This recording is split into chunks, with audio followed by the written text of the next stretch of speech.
नमस्कार दोस्तों, मैं दीपंकर। आज इस वीडियो में बात करूंगा किसमें ज़्यादा छुट्टी मिलता है, माइक्रो फाइनेंस या प्राइवेट बैंक।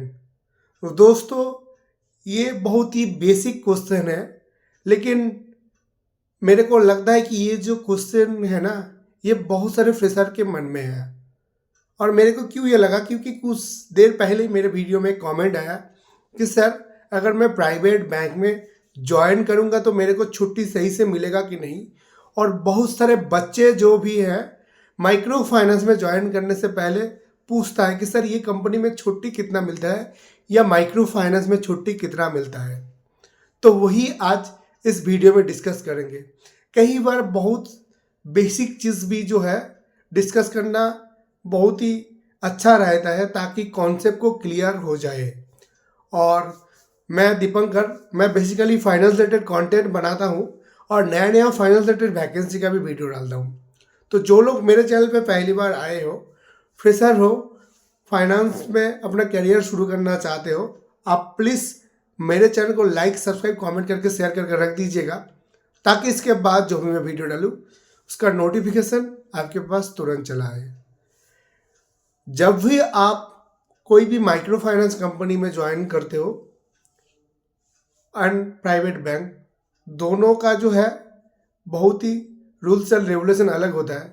तो छुट्टी किस में ज़्यादा मिलते हैं, आज का क्वेश्चन है ये कि छुट्टी किस में ज़्यादा मिलता है। तो सबसे पहले मैं बात कर लूँगा कि माइक्रो फाइनेंस में कितना छुट्टी मिलता है। तो बेसिकली जब भी आप कोई भी माइक्रो फाइनेंस कंपनी में ज्वाइन करते हो, ऑफिशियली माइक्रो फाइनेंस में 4 छुट्टी होता है, क्योंकि महीने में 4 संडे होता है। और ये जो 4 छुट्टी है, ये 4 छुट्टी अलग अलग कंपनी अलग अलग हिसाब से देता है। कुछ कुछ company second Saturday and Sunday छुट्टी देता है एंड फोर्थ सैटरडे संडे छुट्टी देता है। कुछ कंपनी महीने में 4 संडे छुट्टी देता है। और कुछ कंपनी जो है, मतलब अपने हिसाब से जो है छुट्टी देता है, मतलब महीने में 4 छुट्टी उनको मिल जाना चाहिए। लेकिन एक्चुअल में क्या माइक्रो फाइनेंस में 4 छुट्टी बच्चे को मिलता है या मिलना चाहिए? तो मैं आपको बताना चाहूँगा कि माइक्रो फाइनेंस में ऑफिशियली 4 छुट्टी होता है, लेकिन जब आप माइक्रो फाइनेंस में ज्वाइन करेंगे, माइक्रो फाइनेंस का फॉर्मेट ऐसा होता है कि मंथली उनका एक बिजनेस एंड कलेक्शन टारगेट हर एम्प्लॉय के ऊपर सेट कर दिया जाता है। और ये टारगेट जब तक आप कंप्लीट नहीं करेंगे, आपके अथॉरिटी के ऊपर से आपके ऊपर प्रेशर आना चालू हो जाएगा। और ये जो प्रेशर है, ये प्रेशर बेसिकली आपके जो है ब्रांच मैनेजर या शाखा प्रबंधक आपके ऊपर प्रेशराइज करता है। क्या प्रेशराइज करता है? ताकि आप जो है ब्रांच के लिए बिजनेस ले पाओ। सपोज आपके ऊपर महीने में 20 लाख का टारगेट आया और 98% कलेक्शन आया, आपका 95% कंप्लीट हो चुका है, लेकिन लास्ट के 3% नहीं हो रहा है। तो फिर आपका मैनेजर जो है लास्ट में जो संडे का छुट्टी होता है या लास्ट में महीने के लास्ट में जो भी छुट्टी होता है, मैनेजर आपको प्रेशराइज करेगा कि आपको फील्ड में जाना पड़ेगा। ऑफिशियली तो छुट्टी होता है मैनेजमेंट की तरफ से, लेकिन आपका जो ब्रांच मैनेजर है ये आपको प्रेशराइज कर सकता है कि आपको फील्ड में जाना पड़ेगा, आपको टारगेट कंप्लीट करना पड़ेगा। अगर आप टारगेट कंप्लीट नहीं कर पाते हो तो लगातार आपके ऊपर प्रेशराइज मतलब करा जाता है। और ये जो मैनेजर जो आपको प्रेशराइज करता है, ये मैनेजर खुद नहीं करता है। मैनेजर को जो है ऊपर या अथॉरिटी की तरफ से टारगेट आता है कि आपको ये कंप्लीट करवाना है। और जो लोग सोच रहे हो कि माइक्रो फाइनेंस में मैनेजर का काम बहुत ही ईजी है, उनके लिए मैं बताना चाहूँगा कि माइक्रो फाइनेंस में एक ब्रांच मैनेजर का क्या क्या काम होता है। मेरे चैनल पे ऑलरेडी एक वीडियो है, उस समय मैं नया नया वीडियो बना रहा था।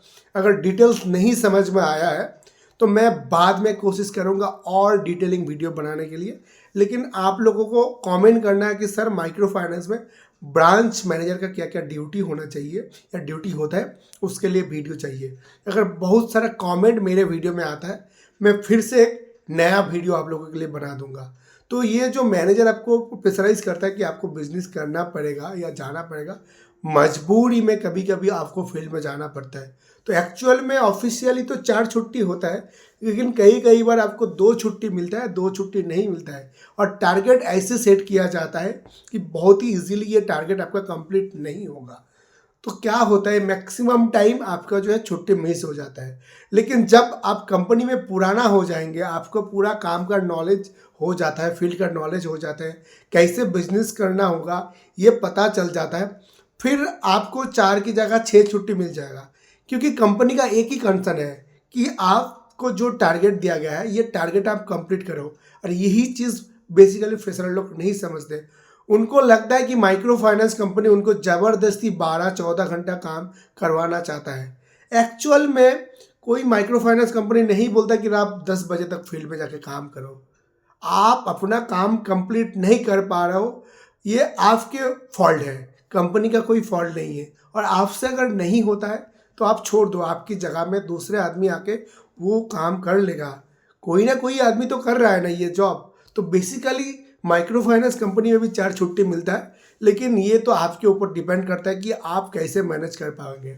अभी आते हैं बैंक में। बैंक का कुछ फॉर्मेट ही अलग है। आज के दिन तो हर प्राइवेट बैंक में second Saturday Sunday and fourth Saturday Sunday आपको छुट्टी मिलता है, और फिर से 2 संडे, तो महीने का 6 छुट्टी आपका कंफर्म हो गया प्राइवेट बैंक में। उसके बाद आते हैं कुछ नेशनल हॉलीडे।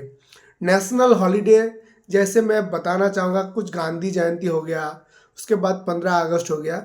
नेशनल हॉलीडे में बैंक, प्राइवेट बैंक में अगर आप नौकरी करते हो तो आपको नेशनल हॉलीडे में छुट्टी लेने की कुछ ज़रूरत नहीं है, क्योंकि बैंक खुद ब खुद बंद रहता है। हेड ऑफिस से ही मतलब परमिशन मतलब बंद रहता है, बंद रहता है। तो क्या होता है, बैंक उस दिन आपका खोलेगा ही नहीं। तो आपका मैनेजर आपको अलग से नहीं बोलेगा माइक्रो फाइनेंस की तरह कि आपको फील्ड में जाना है, फील्ड पे जाके काम करना है। तो माइक्रो फाइनेंस की कंपैरिजन में बैंक में ज़्यादा छुट्टी मिलता है। प्रेशर की बात कर लेते हैं। माइक्रो फाइनेंस में जो है आपका फिजिकल एंड मेंटल दोनों तरह की प्रेशर रहता है। बैंक में भी आपका प्रेशर है, लेकिन मेंटल प्रेशर बहुत ज़्यादा रहता है बैंक में। बैंक में आपको फिजिकल मतलब फील्ड विजिट करना पड़ता है, लेकिन माइक्रो फाइनेंस स्टाफ की तरह उतना ज़्यादा आपको बहुत ज़्यादा हार्डकोर फील्ड विजिट नहीं करना है। बैंक का जो फॉर्मेट है, आपको सेल करना है। आप ब्रांच में आके सेल करो, फील्ड में जाके सेल करो, कहीं खड़ा होकर सेल करो, आपको बैंक का प्रोडक्ट सेल करना है। बेसिकली बैंक में अगर आप ब्रांच बैंकिंग में जाते हो, 3-4 मेन प्रोडक्ट आपका होता है।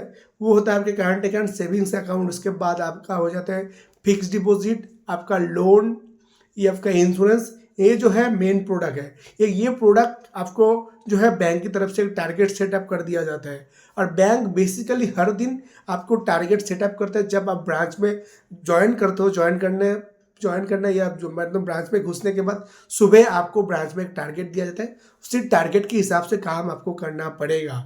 कुछ प्रोडक्ट का टारगेट महीने का टारगेट सेट कर देता है, लेकिन कुछ प्रोडक्ट का टारगेट दिनों दिन दिया जाता है। तो बैंक का टारगेट या बैंक का जो फॉर्मेट है काम करने का एक अलग है, और माइक्रो फाइनेंस में अलग है, लेकिन प्रेशर दोनों जगह पे है। ये चीज़ आप ध्यान दीजिएगा।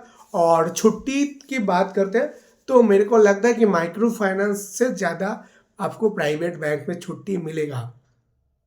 बाकी आपका लाइफ, आपका करियर, आपका चॉइस, कहाँ आपको ज्वाइन करना है, ये एकदम आपके पर्सनल मैटर है। तो आज का वीडियो यही ख़त्म करते हैं। इसी तरह की कंटेंट के लिए आप प्लीज़ मेरे चैनल को लाइक, सब्सक्राइब, कमेंट करके शेयर करके रख दीजिएगा। धन्यवाद।